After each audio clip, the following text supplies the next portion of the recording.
Yo, what's going on? Today we are talking OMNISHOT Deadeye, but on a budget. So if you're like me, wanted to try this build out, but saw that like optimal cost like multiple hundreds of X, like pretty good cost like 50X, so I thought I want to try this out, but it's a ranger, so it's probably going to die a lot. I don't want to spend a bunch of money on it, because it's going to die a bunch and not be able to do like simulacrum and stuff. So this is tanky OMNISHOT Deadeye on a budget.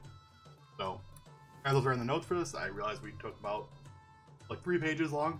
So if you don't want to watch this whole video, POV is down below. Click like and subscribe while you're down there. It means a lot to me. I'll have the POV. I'm only level 92, but this build can clear T16 no problem, and that's really all we want to do. We're looking for a quick mapper. It's gonna die a lot. Like even the tankiest version of this, it's gonna die a lot. You don't have a lot of defenses. Just how it is. So let's jump into it. First, most important thing is this is an omniscience build. So you need this amulet. If you don't have this amulet, it's not gonna work. Luckily, the amulet is cheap. Pretty cheap. All you're gonna look for on this one is really the attribute requirements mod. PoE bugging out again.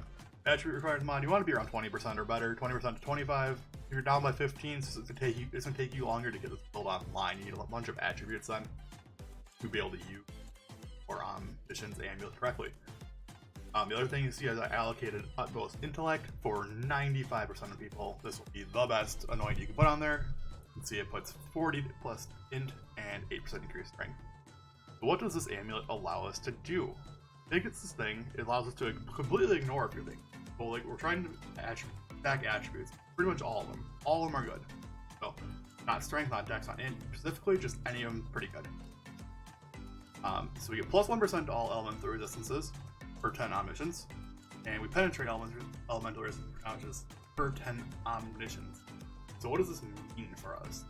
It means our entire build doesn't have to worry about any pieces of your elemental resistances or for penetrating elemental. It's all going to be taken care of through omniscience. That's pretty big. That's like build enabling, and like this is huge elemental penetration. Why it's so good.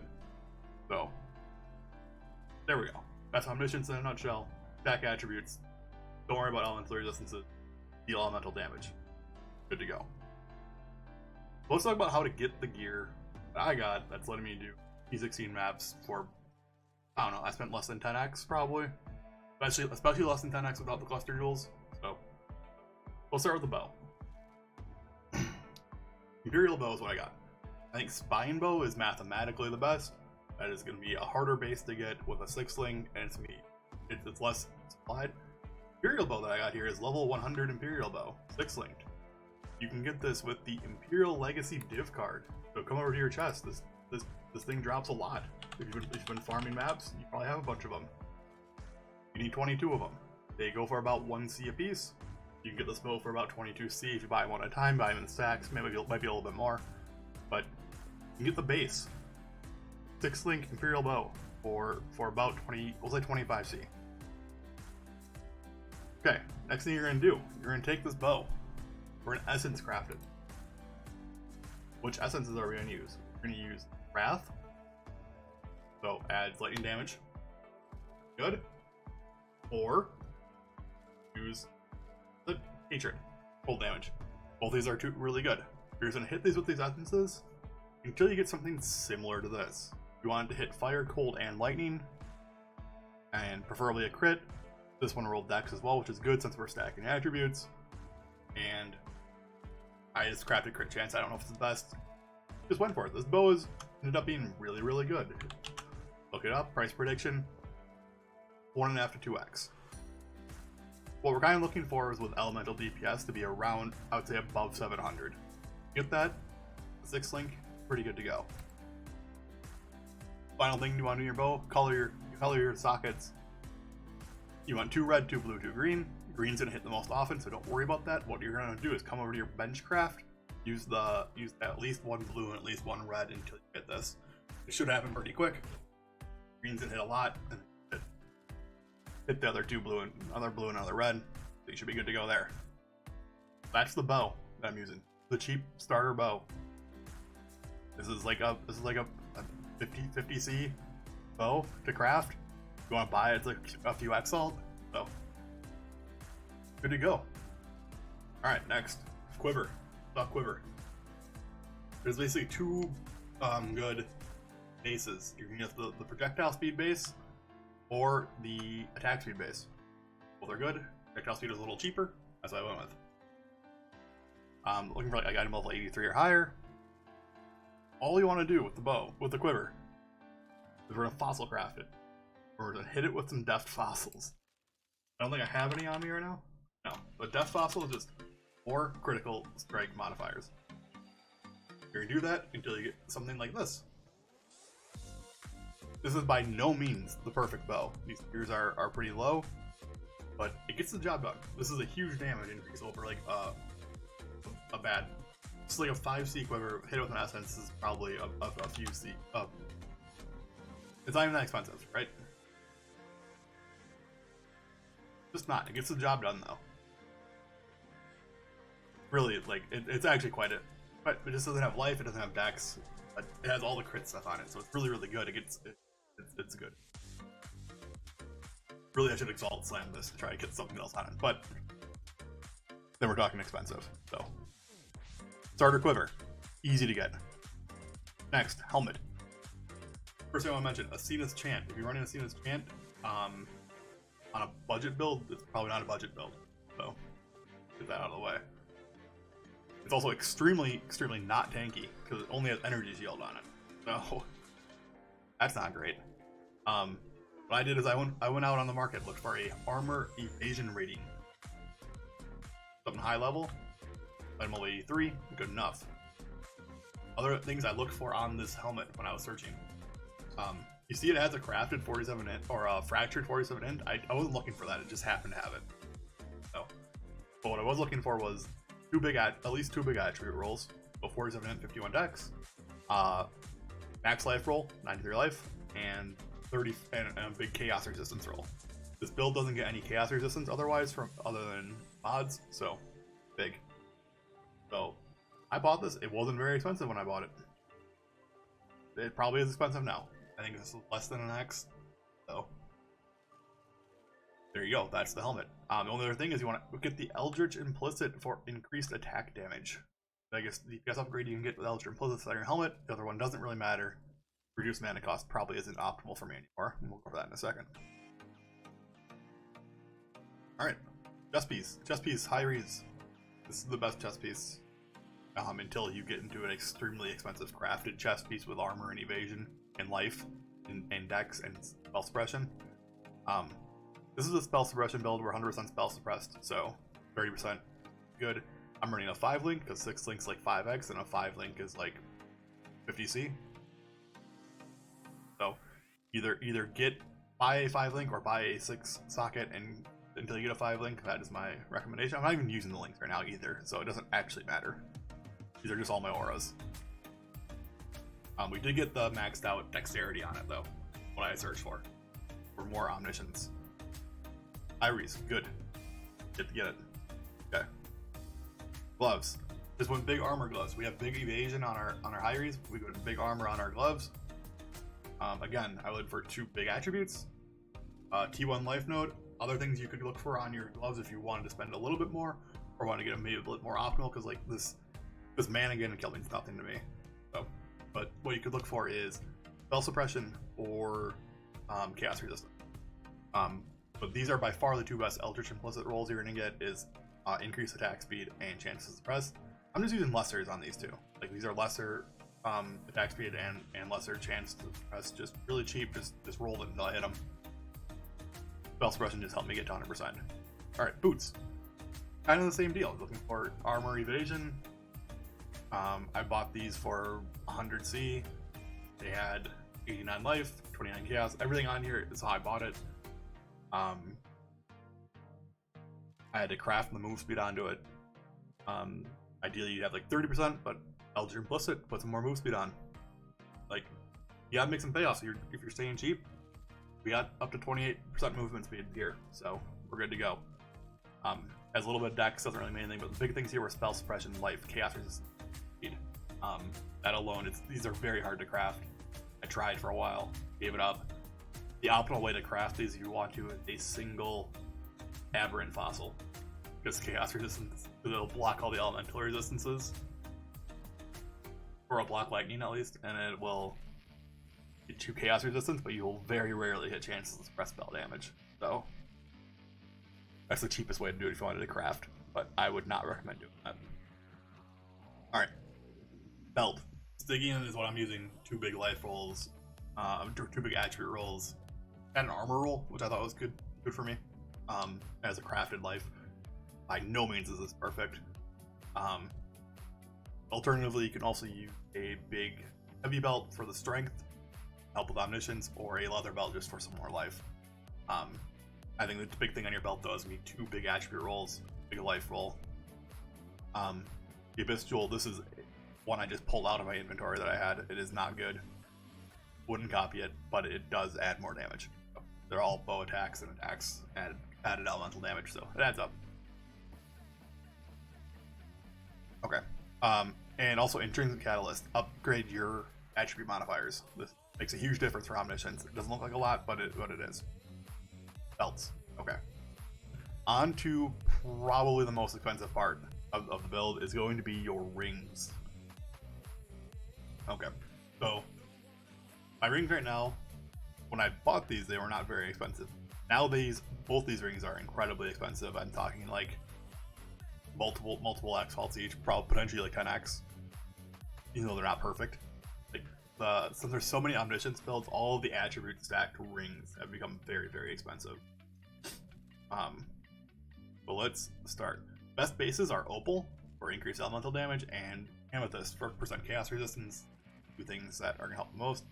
Like your best defensive one, this is like your best offensive one. Like I got 1 of each. Let's talk about what I was looking for when I was searching for these. So I searched for this Opal ring because I was looking for about 100 plus attribute rolls. You see it has 45 strength, dex 15 int with the modifier. And the other big thing on every single one of these is non-channeling skills have -7 mana cost. If you don't have that craft, I highly recommend looking for it. Go onto the UA trade site, and you're going to look for filters here. Filter for Elrion's Veiled Rings. All you need to search for, hit search. These will run you about 10C a piece, but eventually you'll hit 9C. Okay. Make sure to use Elrion's Veiled. Eventually you will hit that craft, and they'll just be there. That craft alone makes these rings so much more valuable. So get that craft.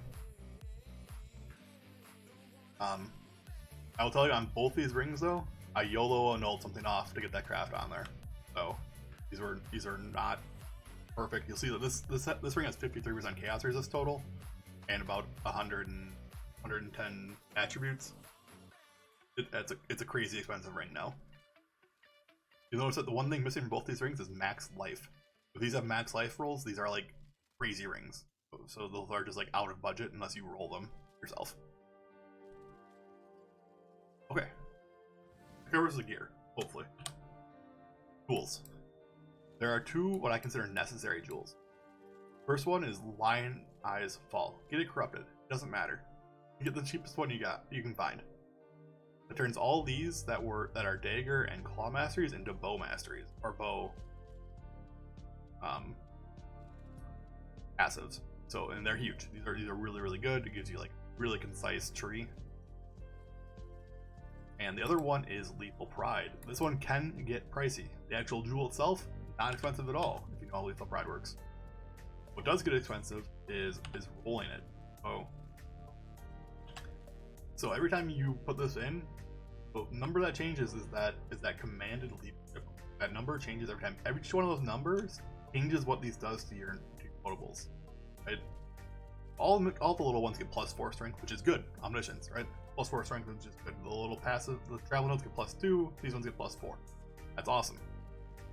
What we don't notice is the actual notables. So this one gets I stopped rolling when I hit this one, and it has 4% increased life.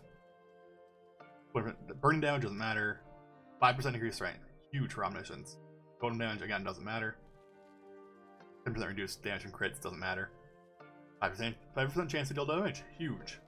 5% strength, huge. I didn't have these. I added these 2 points here to get this. So 5% increased strength, huge. Regen, whatever. 5% strength. So this is 15% increase strength from this, plus 5% chance to double damage, plus 4% max life. The huge rolled lethal pride. Try to go with something like that. I recommend if you get 4 of those, if you get 3 or 4 of the 5% increased strength, 5% double damage, that is what you're looking for. But you can go through a lot of divines doing that, so be prepared for that. If you don't want to do that, get inspired learning here instead. Costs you about an Exile for inspired learning last time I checked.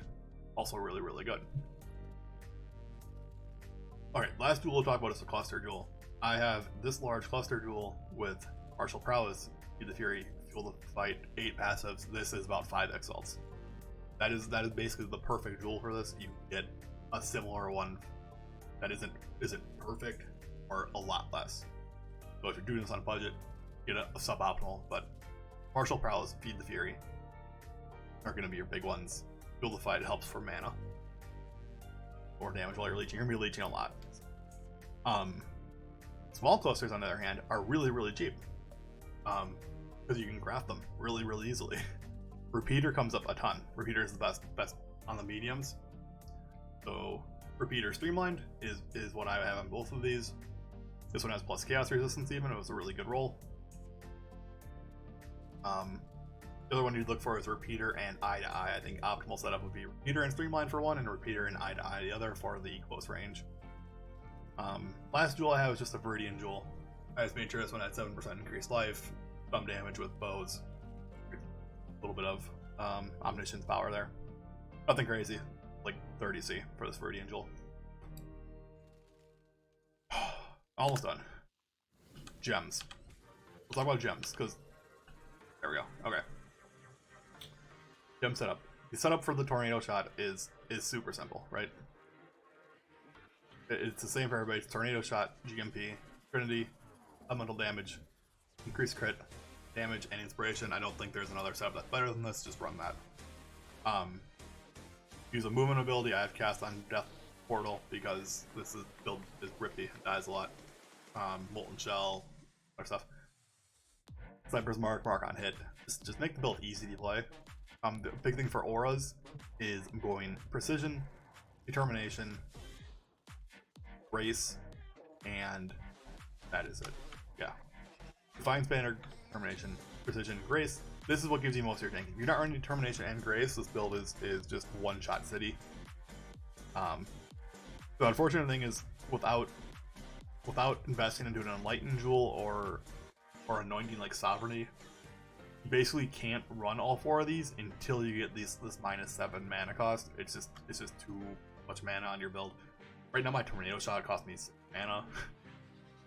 Molten Shell is 1, Flame Dash is 8. And you see I'm also running Val Haste. I'm literally only using the Val version when it comes up. And Summon Ice Golem just chills for boss battles. Helps with like an initial DPS. And final thing is Flask. There's only 2 here that I think are really important. That is Dying Sun for the extra projectiles, and Jade Flask for the extra evasion. Both these are just really good. This is your biggest damage increase. This is going to be your biggest defensive increase. The other 3 don't matter. I'm running Silver, Quicksilver, and Quartz. Quartz is probably useless with it because I don't need the plus 10% chance to suppress, but I love phasing. Phasing is good. Last thing we'll look at is my defenses. You'll see that we're around when the flasks are active, is about 70 to 70% each for evasion and phys reduction, and 100% spell suppression. With this budget, that's about as good as it's gonna get. See, we're way over capped on LE resist from Omniscience, and Chaos is around 60. I could get an Amethyst Flask to fix that. It'd be mostly over capped as well all the time. So last thing we'll look at is Omniscience. It's at 610.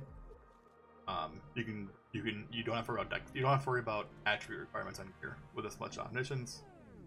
That equates to 161% elemental damage penetration, which is huge. So you don't have to think about that at all. Okay, that's the build. I'm not gonna run a map because it's got way longer than I planned on it, but this clears through T16 content with ease, and you'll be really down below.